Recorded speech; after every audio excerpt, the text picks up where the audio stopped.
დღეს ოთხშაბათია და ეთერში კვლავ გადაცემა პროფესია ჟურნალისტის დროა. მე მისი გადაცემის წამყვანი მარიამ ლორთქიფანიძე გახლავართ. დღეს ჩემთან ერთად გადაცემას ლელა ჯავახიშვილი, მარიამ ბაქრაძე და ანი ყურაშვილი წაიყვანენ. დღეს ჩვენი გადაცემის სტუმარი იქნება ტელეკომპანია იმედის ჟურნალისტი ლევან ჩუგოშვილი. ლევან, დიდი მადლობა პირველ რიგში ჩვენთან მობრძანებისთვის. პირველ რიგში გაეცანი მაყურებელს. მოგვიყავი შენი მოკლე ავტობიოგრაფია, სად გაიზარდე, სად დაიბადე. ბავშვობაში ოცნებობდი თუ არა გამხდარიყავი ჟურნალისტი და რას ფიქრობ დღევანდელი გადმოსახედიდან იყო თუ არა ისტორია არჩევანი? მადლობა პირველ რიგში დამპატიჟეთ. პირველად ვარ ეს გადაცემაში სტუმრად და ცოტა ვფიქრობდი რა უნდა მეთქვა. ჟურნალისტობა ბავშვობიდან არ განამიწყვეტია. ეს მოხდა ძალიან დიდი ვიყავი ამ დროს, უკვე 16 წელს ვიყავი, როცა მოხდი სამუშაოდ საინფორმაციო სააგენტოში. მაშინ სწავლობდი საავიაციო უნივერსიტეტში და მფრინავობას ვაპირებდი. მაგრამ კონტრასტულია. ხო, მაგრამ როცა უკვე მე თვითონ მოსინჯე ჩემი თავი ამ პროფესიაში, მე მივხვდი რომ რატომაც არა და მე უკვე გადავწყვიტე რომ თეორიული ცოდნაც მიმეღო გარდა პრაქტიკოსად მუშაობისა. და ამის მე უკვე ჩავაბარე TSU-ში. სადაც ვისწავლე ბაკალავრიატში ჯავახიშვილზე და აი ამის მერე დავიწყე რადიოში მუშაობა, მერე ტელევიზიაში და ესე განვითარდი როგორც ჟურნალისტი. ჟურნალისტიკაზე სწავლობდი, ხო? კი, ეხლა ვსწავლობ მედია მენეჯმენტზე ჯიპაში. და ლევან რა მაინტერესებს? ანუ ახსენეთ თბილისის სახელმწიფო უნივერსიტეტი საბოლოოდ რა მოგცა სახელმწიფო უნივერსიტეტმა, ანუ იყავი თუ არა მზად და უშუალოდ გემუშავა რომელიმე ტელეკომპანიაში. ისე საერთოდ ამბობენ ხოლმე რომ საერთოდაც არ ჭირდებათო ჟურნალისტებს განათლება, მაგრამ მე ვფიქრობ რომ მაინც საჭიროა რაღაც საბაზისო ცოდნა მაინც იმისთვის რომ იმუშაო ამ სფეროში. მე ვფიქრობ რომ ერთ-ერთი ნორმალური უნივერსიტეტია დღესდღეობით საქართველოში, აქედან შეიძლება მიიღო ძალიან ბევრი თეორიული ცოდნა, კარგი თეორიული ცოდნა. თუმცა მე მაინც ვთვლი რომ საკმარისი პრაქტიკა არ არის უნივერსიტეტებში საქართველოში იმისათვის რომ შენ თავისუფლად უნივერსიტეტის დამთავრებიდან მეორე დღესვე მიაკაკუნო სადმე და დაიწყო მუშაობა. მაინც საჭიროა რომ შენი ძალებით ან რაღაცების დახმარებით გაიარო პრაქტიკა, იმუშაო და ამის მერე უფრო იქნები მზად რომ სადმე მიხვიდე. მე ვფიქრობ რომ დღეს TSU-ს დამთავრებით არ ხარ მზად რომ ამაყად მიხვიდე სადმე და გქონდეს პრეტენზია რომ გახდე ჩვეულებრივი შტატიანი ჟურნალისტი. ლევან, შენ ახსენე რომ მუშაობდი რადიოში. დღეს მუშაობ ტელეკომპანიაში. შეგიძლია გვესაუბრო აი მათ შორის განსხვავებაზე, ანუ რადიოსა და ტელევიზიას შორის?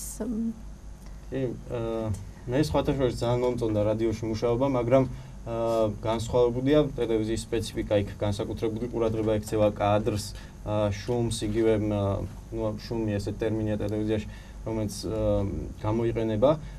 რადიოც თავისებურად არის სპეციფიური და ძალიან საინტერესოა.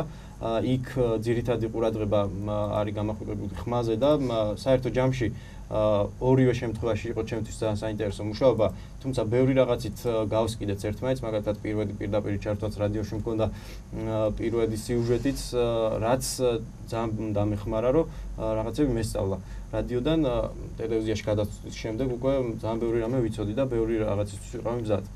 ასე რომ მე მაინც მგონია რომ დიდად რა თქმა უნდა არ განსხვავდება, მაგრამ ვინც უფრო კომფორტულად სადგრძნობს და სჯობია რომ იქ იმუშაოს. ამ შემთხვევაში მე ვამჯობინე ტელევიზია, თუმცა სიამოვნებით ვიმუშაობდი რადიოში, იმიტომ რომ ძალიან მომწონს.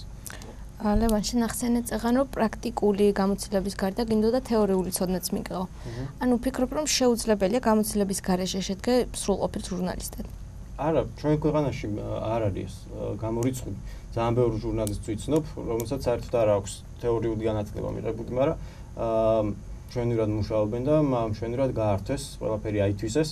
უბრალოდ მაინც ვთვლი რომ არის საჭირო იგივე ეთიკური ნორმების ცოდნა, არის რაღაც საკითხები, რაზეც უმჯობესია რომ უკეთესია უბრალოდ რომ რაღაც წარმოდგენა მაინც გქონდეს მინიმალური. შენ ძალიან კარგად გიცნობს ქართველი მაყურებელი ხშირად ხედავენ პირდაპირ ჩართვებში, მით ქრონიკას უყურებს მით უმეტეს. თუ გაიხსენებ შენ პირველ ჩართვას, პირდაპირ ჩართვას, რამდენად რთული იყო? პირველი ჩართვა მქონდა რადიოში და ტელევიზიაში პირველი ჩართვა იყო საკმაოდ მარტივ თემაზე, გუდაურში ტარდებოდა სნოუბორდის საერთაშორისო ტურნირი, სადაც ამერიკას და ძალიან კარგად ჩართვა. მითხრეს რომ უნდა ჩავთვლიყავ პირდაპირ ეთერში, მაგრამ ეს არ ვიცი. ძალიან ვინერვიულე, მაგრამ საბოლოოდ კამერასთან დავდექი უფრო გავიხსენი და მომეხსნა დაძაბულობა. თუმცა ვცდილობდი რომ აჩერება ცოტა მელაპარაკა, რომ ნაკლები შეცდომა დამეშვა და საბოლოოდ ძალიან პატარ-პატარა ფრაზები ვთქვი, მაგრამ უშეცდობოდა ეს ძალიან მიხაროდა, რომ შეცდომის გარეშე დავთავრდა ჩემი პირველი ჩართვა. თუ შეგიძლია მოგვიყვება შენი პირველი ნაბიჯები იგივე რადიოში, როგორი იყო ტელევიზიაში, როგორ ვითარდებოდი პრაქტიკის თვალსაზრისით ნელ-ნელა და დღეს რა ეტაპზე ხარ? ეს პროფესია არის, როცა ყოველდღე ვითარდები და არ წვეთ განვითარებას, თუ შეწყვიტე, მაშინ ცუდად არის შედი საქმე. რადიოში მე თვითონ გამოვიჩინე ინიციატივა, რომ ყოფილიყავი აქტიური, როგორც მივედი მეორე დღეს მივიტანე რაღაც თემა, რომ ამ თემაზე მინდოდა სიუჟეტის გაკეთება, ცოტა ესე შემომხედეს, რომ ვინ გამაკეთებინებდა ამ სიუჟეტს, მაგრამ საბოლოოდ იმდენი ვქენი, რომ მაინც გავაკეთე იმ დღისით. პატრიარქის პირველი ნათლობა იყო, ბავშვებს საყოველთაო ნათლობა, პირველად ნათლობდა მაშინ პატრიარქი და სერიოზული თემაც იყო იმ დღისთვის და აქედან გამომდინარე არ უნდათ რომ პრაქტიკანც გაეკეთებინა, მაგრამ საბოლოოდ იმდენი ვქენი, რომ მაინც გავაკეთე და აი ამის მერე უკვე რაღაცა ერთხელ რო გამომივიდა, მე მენდობოდნენ და დღემდე ნუ რა ვითარდები რა თქმა უნდა, იმიტომ რომ ეს არის პროფესია, როცა უნდა განვითარდე ყოველ ეტაპზე. ამ სფეროში წარმატების რაიმე სტანდარტული ფორმულა არსებობს თუ წინსვლას ყველა თავის ინდივიდუალური მიდგომის მიხედვით ახორციელებს? არ ვიცი, ჯერ საერთოდ წარმატებას რას დავარქმევთ თავი ეგ არის. რაც შეეხება გზებს, არ ვიცი, ალბათ ყველას თავისი გზა აქვს და შენ თვითონ უნდა მიხვდე რა გჭირდება ყველაზე მეტად იმისთვის, რომ რაღაცა წინ გადადგა, თუნდაც ერთი ნაბიჯი. ხშირ შემთხვევაში ეს არის ჩემი აზრით ალბათ პროფესიის სიყვარული, იმიტომ რომ თუ გიყვარს ის რასაც აკეთებ, მაშინ არ იქნება შენთვის რთული არაფერი და მარტივად გამოვა. ყველაფერი ამასთან ერთად რაღაც ცოდნა უნდა გქონდეს და უნდა იყო მონდომებული იმისთვის, რომ მიაღწიო იმას, რაც მართლა გინდა. და შეგიძლია შენი სუბიექტური მიდგომიდან ერთი სიტყვით დაახასიათო პროფესია ჟურნალისტი.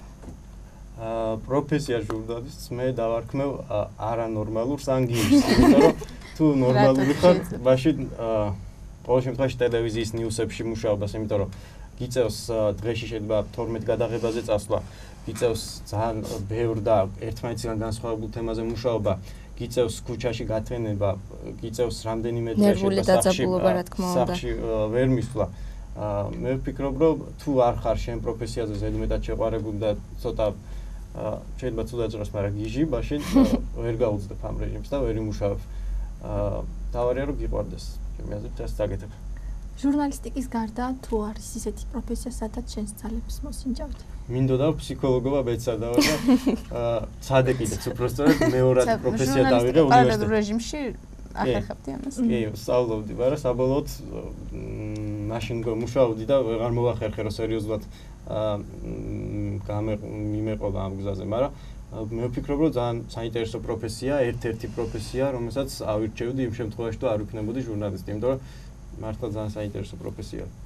ლეონას გეტყვი ეს სამომავლო გეგმებთან დაკავშირებით. გეგმები არ მაქვს ეს დაწყობილი და წინასწარ გამზადებული, მაგრამ მე ჩემს თავს კიდე რამდენიმე წლის განმავლობაში ვხედავ როგორც რეპორტიორი, იმიტომ რომ მომწონს ეს საქმე და რაც თავარია კმაყოფილების განცდას მანიჭებს იმას, რასაც ვაკეთებ. მით უმეტეს, როცა გიწევს დამოუკიდებელ ტელევიზიაში მუშაობა, სადაც არავინ არ აკონტროლებს შენს ნაბიჯებს, არავინ არ გეუბნება, არ მიგითითებს რა მიმართულებით უნდა წახვიდე და შეგიძლია აკეთო ის, რაც გსურს, რაც მიგაჩნია სწორად და ობიექტურად. მე ვფიქრობ, რომ არის კარგი საშუალება იმისთვის, რომ განვითარდე როგორც ჟურნალისტი. აქედან გამომდინარე, მე ვფიქრობ, რომ მომდევნო რამდენიმე წლის განმავლობაში ვიმუშავებ ისევ რეპორტიორად ტელევიზიაში. შენი პროფესია თუ გაძლევს იმის საშუალებას, რომ შენს მეგობრებთან, ოჯახთან კონდეს ურთიერთობა აქტიურად? აი ეგეთ გამოთქმა, რომ უნდა დაივიწყო ყველა თუ მუშაობ ტელევიზიაში ჟურნალისტად. მართლა თუდია, იმიტომ რომ ძალიან ცუდ რეჟიმში გიწევს მუშაობა და შეიძლება ბევრ რაღაცაზე თქვა უარი იმის გამო, რომ იმუშაო.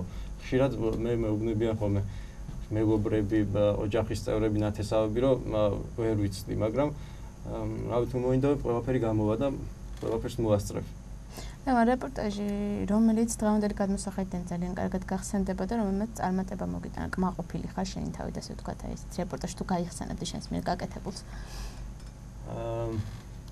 ეს ალბათ ის პირველი რეპორტაჟი, რომელიც გააკეთე რადიოში. პირველი რეპორტაჟი, რა თქმა უნდა, ძალიან ბედნიერი ვიყავი, რომ გავიდა. პირველი იყო შემდეგი რეპორტაჟების, ხო? ქრონიკაში პირველი სიუჟეტიც რომ გავიდა და ჩემი გვარი რომ დაეწერა, ძალიან ბედნიერი ვიყავი. იმის მიუხედავად, რომ ჩემი ხმა არის და იმ სიუჟეტს მაშინ ხმას არ მადებინებდნენ. მე ვფიქრობ, რომ თუ რაღაცა ერთი ფრაზა მაინც დაამახსოვრდება მაყურებელს შენი სიუჟეტიდან, თუ რაღაცა ერთი კადრი მაინც რაღაცა ემოციას გამოიწვევს, უკვე ნიშნავს, რომ რაღაცა გააკეთე იმ დროით. მე ვფიქრობ, რომ თავარი არის ორიგინალური იყო შენ სიუჟეტში, იმიტომ რომ ერთი და იგივე ტექსტის და კადრების გაშვება შეუძლია ყველას, ვინც იმ დღისით ამ თემაზე მუშაობდა, თავარი არის რაღაცა მოძებნო განსხვავებული კუთხე და ამ კუთხით დაანახო მაყურებელს ის თემა, რაზეც მუშაობ და თავარი არის რომ იყო განსხვავებული და არ გავდე ვიღაცას, თავარია რომ შენი მიმართულება მოძებნო რა რთულია, მაგრამ ოდნა ორიგინალური თუ ხარ, მაშინ გარდაიცვალე. ხო, ალბათ გამოცდილების ამბავიც არის, მაგრამ რაღაცა თავიდანვე უნდა ეცადო, რომ არ გავდე ვიღაცას. კარგია თუ ვიღაცა იდეა გიყავს და ამის მიხედვით მუშაობ, რომ რაღაცა შენს მიაღწიო რაღაც დონეებს, მაგრამ მაინც ვფიქრობ, რომ თუ ხარ ინდივიდუალური და რაღაცა საკეთებ განსხვავებულს, ამას დააფასებს მაყურებელი. შენ უკვე გაქვს გარკვეული გამოცდილება იმისთვის, რომ გითხრა, რა კრიტერიუმებით ირჩევენ ახალგაზრდები შენი აზრით ამ პროფესიას? რა ხიბლავთ განსაკუთრებული ამ პროფესიაში? აი უნივერსიტეტში გვასწავლდნენ ახალი ამბების გაშუქებას, გვეკითხებოდა ხოლმე რექტორი, რომ ვინ რატო აირჩია და 30-დან 25-ის პასუხი იყო, რომ ბავშვობიდან უნდოდათ. მაგრამ მე ვფიქრობ, ეს ცოტა არასერიოზულია, ხა ბავშვობაში როცა გახარ საკეთდა მიკროფონით და მეცადინეობ რაღაცის იმიტაციას აკეთებ, რომ ვითომ ჟურნალისტი ხარ, ეს არ ნიშნავს, რომ მე შეიძლება სერიოზულად დაფიქრდე ამ საქმეზე. რა თქმა უნდა, ვიღაცა შეიძლება ბავშვობიდან უნდოდეს, მაგრამ მე ვფიქრობ, რომ ეს უფრო გააზრებული უნდა იყოს და ბავშვობაში ალბათ იმის ინტერესი უფრო აქვს, რომ ტელევიზორში როგორც ასეთი გამოჩნდება. ხო, არა, საერთოდ ვინც ჟურნალისტიკაზე აბარებს 99%-ს უნდა იმაში ტელევიზიაში მუშაობა, მაგრამ მე ვფიქრობ, რომ არანაკლებ საინტერესოა სხვა მედია საშუალებებში მუშაობა, იგივე გაზეთში, ჟურნალში, რადიოში, ინტერნეტი ძალიან ვითარდება, მაგრამ რატომღაც ირჩევენ ხოლმე ტელევიზიას, მაგრამ არ ვიცი, ვინ რატო ირჩევს, ვერ გეტყვით. და კონკრეტულად რა საფრთხეების წინაშე დგას ამ პროფესიას მოკიდებული ადამიანი, ასე რომ ვთქვათ? საფრთხეები არ ვიცი ჩვენ ქვეყანაში სტატისტიკა, მაგრამ სოფლიოში ყოველწლიურად იღუპება მინიმუმ 100 ჟურნალისტი და საკმაოდ რა თქმა უნდა საფრთხეებთან არის დაკავშირებული იგივე ჟურნალისტებს უთქვათ ცხელ წერტილებში მუშაობა, ომში, კონფლიქტებში. აქედან გამომდინარე საფრთხეები რა თქმა უნდა არსებობს, მაგრამ მე ვიცი რომ ნებისმიერ ჟურნალისტს გავხარდება თუ ომში გაუშვებენ, თუ მოხდება კონფლიქტის ზონაში, მე ძალიან ბედნიერი ვიყავი აფანყურის სპეცოპერაციაზე. მინდა და მეკითხა პირადად ჩან თუ ყოფილიყარ ესეთი ოპერაციების დროს. ერთ-ერთი ცხელი წერტილი იყო აფანყურისაც ვიყავი და ერთხელ ვიყავი ერაყში, სადაც ნუ არ იყო იქ დაძაბული სიტუაცია, თუმცა მაინც მსოფლიოს ერთ-ერთი ყველაზე ცხელი წერტილია და აქედან გამომდინარე გარკვეული საფრთხეები მაინც იყო. უნდა გამოსცადონ ალბათ თავი ჟურნალისტებმა ესეთ სიტუაციებში. ძალიან საინტერესოა ესეთ სიტუაციაში მუშაობა და მე სიამოვნებით ვიმუშაობდი მსგავს სიტუაციაში, იმიტომ რომ ეს არის ნამდვილი ჟურნალისტიკა, როცა არც იცი რა მოხდება მეორე წამს, მაგრამ ყველაფერს აკეთებ, რომ შენი საქმე გააკეთო მაღალ პროფესიონალურად. მე ვფიქრობ, რომ კონფლიქტების გაშუქება სამხედრო ჟურნალისტიკა არის ყველაზე საინტერესო ჟურნალისტიკის მიმართულებებში. ლაფანყური ახსენეთ, შეგიძლია მოგვიყვა რამდენიმე სიტყვით, როგორი იყო იქ შენი მოგზაურობა, ასე ვთქვათ, რამდენად საინტერესო იყო შენთვის როგორც ჟურნალისტისთვის. დამირეკეს ერთ საღამოს, რომ მეორე დილით მივდიოდი დილის 6 საათზე ლაფანყურში. მე დამირეკა ოპერატორმა, რომელიც ძალიან ბედნიერი იყო, მაგრამ საფრთხე რო თქვი, გამოცხადდა გლოვა, იმიტომ რომ არავის არ უდოდა იქ რო წავსულიყავი, იმის მიუხედავად რომ 30 კილომეტრის მოშორებით ვიყავით იმ ადგილიდან, სადაც მიმდინარეობდა ეს პროცესები, თუმცა გარკვეული საფრთხეები ალბათ იყო. საბოლოოდ დამთავრდა მშვიდობით, მაგრამ მუშაობა როგორც ასეთი იყო ძალიან საინტერესო. ყოველ წამს ვიცოდით, ხედავდით ძალიან ბევრ სამხედროს, ხედავდით მინისტრებს, რომლებიც შედიოდნენ ადგილზე და ძალიან საინტერესო იყო, თუმცა ყოველ წამს ჰქონდა განცდა, რომ არ ვიცოდით რა მოხდებოდა, ვიდექით კამერებთან და ველოდებოდით მოვლენების განვითარებას, თუმცა საგან გაშოდა ესეთი ექსტრემალური არ მომხდარა იქ არაფერი, ამის მიუხედავად იყო ძალიან საინტერესო. მე და ჩემი ოპერატორი გადავიპარეთ კიდეც რაღაცა ხიდის გაღმა და გადავიღეთ კადრები, რომლებიც იმ საღამოს ჰქონდა მხოლოდ ქრონიკას. და ძალიან ბედნიერები ვიყავით. სიამაყის გრძნობა იყო ერთგვარი, რა თქმა უნდა. ლევან, ჩვენ გადაცემის დასრულებისას სტანდარტულად თითქმის ჩვენს ყველა სტუმარს ვეკითხებით, როგორი იქნება მათი რეკომენდაციები დამწყები ჟურნალისტებისათვის რჩევის სახით, რომ მივაწოდოთ რა შეგვიძლია უთხრა ახალგაზრდებს. მე თვითონ ახალგაზრდა ვარ, თუმცა წარმატებული ჟურნალისტი უკვე. გარკვეული გამოცება გაქვს იმისთვის, რომ ახლა რეკომენდაციები ვფიქრობ, რომ ჯერ პირველ რიგში რაღაცას რომ მიაღწიოს, სწორად უნდა დაისახო მიზანი და მე უნდა მოიფიქრო ამ მიზნისკენ რაღაცა მიმავალი გზები. იმ შემთხვევაში თუ შენ გინდა ძალიან რაღაც გაკეთება, ამ შემთხვევაში აუცილებლად მიაღწევ, თუმცა აუცილებელია რომ ძალიან ბევრი გააკეთო, ბევრი დათმო და ბევრი იმუშაო იმისთვის, რომ რაღაცას მიაღწიო. ეს იქნება ჩემი რჩევა. ძალიან წარმატებებს გისურვებ. და ბოლოს ერთი კითხვაც მექნება, რა შემთხვევაში გადაინაცვლებდი პრაქტიკოსი ჟურნალისტიკიდან, პრაქტიკული ჟურნალისტიკიდან და თეორეტიკულში? სხვა გზად ვარ მექნება შემთხვევაში. მე წარმომიდგენია ვიღაცას ის თეორიაზე ვესაუბრებ, ალბათ იმიტომ რომ მე საკმარის ცოდნა არ მაქვს, მეორეც ნაკლებად საინტერესოა ჩემთვის, მაგრამ არ ვიცი, ესეც მოხდეს ოდესმე. წარმატებებს გისურვებთ. წარმატებებს გისურვებთ. დიდი მადლობა რომ გამონახეთ დრო და მოხვედით ჩვენთან სტუმრად. ეს იყო ჩვენი სტუმარი ლევან ჩუგოშვილი, ტელეკომპანია იმედის ჟურნალისტი. ჩვენ კი მომავალ ოთხშაბათამდე გემშვიდობებით.